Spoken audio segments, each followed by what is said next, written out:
दोस्तों, नौजवानों, नरेंद्र मोदी ने एक नारा दिया था इस मुल्क के लिए कि अच्छे दिन आने वाले हैं।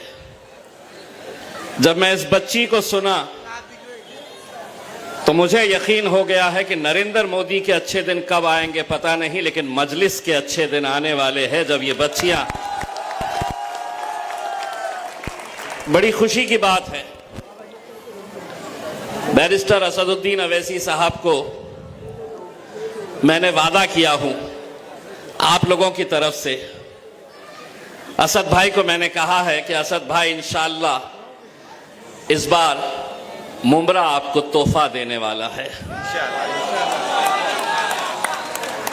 मैं जिन उम्मीदवारों के 14 उम्मीदवार आप लोगों के बीच खड़े हैं, इन सभी को मैं जाती तौर पे इसलिए जानता हूं कि इनका इंटरव्यू भी मैंने लिया था और कुछ हद तक ये फैसला लेने में जहां मेरा थोड़ा सा योगदान था, हमारे सैफ भाई ने इन सभी उम्मीदवारों की पैरवी की थी। हमें पूरा यकीन है इंशाअल्लाह कि 16 तारीख के दिन जब नतीजे आएंगे तो भाजपा को कितने आए, सेना को कितने आए, एकनाथ शिंदे ने कितने लेकर गया, शरद पवार, अजीत पवार ने कितने लेकर गया, चर्चा इसका नहीं होगा। चर्चा ये होगी कि मजलिस कैसा इतनी तेजी से आगे बढ़ रही है महाराष्ट्र के अंदर। और यकीनन मुझे पूरा भरोसा है कि आप लोग इस बार मजलिस का पूरा साथ देंगे। हमारी निशानी मजलिस इत्तेहादुल मुस्लिमीन की निशानी पतंग है। शिवसेना के एक मंत्री है, उन्होंने हुकूमत से यह दरखास्त की है, इलेक्शन कमीशन में जाकर यह शिकायत की है कि हमारी जो निशानी पतंग है यह मजलिस से खींच ली जाए, मजलिस को यह पतंग की निशानी मत दे।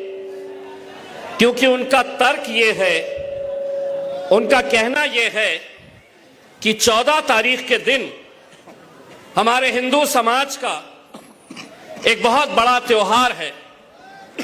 हमारे हिंदू भाई जो है वो 14 तारीख के दिन मकर संक्रांति का त्योहार मनाते हैं और मकर संक्रांति के अंदर हमारे हिंदू भाई जो है वो पतंग उड़ाते हैं।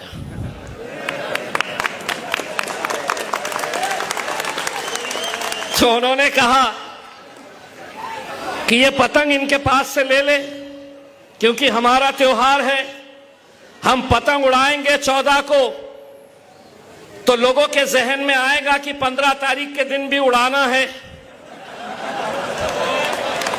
तो वो इलेक्शन कमीशन के पास गए, लिखित में शिकायत दिए। इलेक्शन कमिश्नर ने गौर से उनको देखा और मन ही मन में सोचा, ये कहां से आ जाते हैं ये ऐसे लोग, कौन इन्हें मंत्री बना देता है। मुझसे मीडिया वाले आए और मुझसे मीडिया वालों ने कहा कि वो संजय सिरसाट जो मंत्री है वो कह रहा है कि पतंग तुम्हारी निशानी है, वो तुम्हें मिलनी नहीं चाहिए। तो मैंने कहा कि 1 महीने तक तो घड़ी की तरफ भी नहीं देखने वाला है क्या? किसी पार्टी की निशानी घड़ी है? हर हाथ के ऊपर एक पंजा है, तो तेरा हाथ पंजा काट के रखने वाला है क्या 10 दिन तक? मेरे भाइयों, ये क्यों कर रहे हैं जानते हैं? ये इसको कहते हैं खौफ, डर। डर कहते हैं इसे। डर की वजह से कभी किसी ने तसव्वुर नहीं किया था कि मुमरा के अंदर मजलिस इत्तेहादुल मुस्लिमीन इस मुकाम तक पहुंच जाए कि जहां पर हम तो छोड़ो, हमारे घर की छोटी सी बच्ची भी जेजे को ललकार रही है। अभी जेजे मैं यूनुस भाई से इतना कहना चाहूंगा कि अल्लाह कभी कभी रास्ते खुद बनाता है। आपकी मंजिल, आपकी बच्ची का मुस्तकबिल ये मजलिस में लिखा हुआ था। शायद इसीलिए वो दरवाजा बंद हुआ तो हमारा दरवाजा खुला है यहां पर। उसमें शायद अल्लाह को आपके जरिए हमें यहां पर जीत दिखानी थी, तो इसीलिए आज आपने मजलिस का दामन थामा है। मैं 14 के 14 उम्मीदवारों से ये वादा करता हूं कि हम लोग आपके पीछे पूरी ताकत के साथ खड़े रहेंगे। बहुत सारे मुखर्रिर जितने भी थे उन लोगों ने एक कंपनी का नाम लिया जिससे सुना है कि मुमरा पूरी तरीके से परेशान है, टोरेंट कंपनी।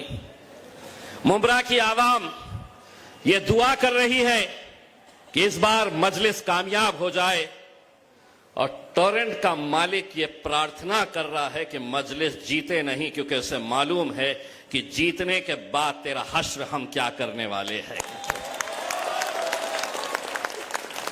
आप ये सोच रहे होंगे कि हमारे कॉरपोरेटर चुनकर आ जाए तो इतनी बड़ी कंपनी को ये क्या कर सकते हैं। ये आपका बेटा, आपका भाई इम्तियाज जलील आपके सामने खड़ा हुआ है। मेरे शहर में भी एक समांतर नाम की कंपनी, जो पानी का ठेका, पूरे शहर के पानी का ठेका एक प्राइवेट समांतर नाम की कंपनी को दिया जा रहा था। कंपनी किसकी थी?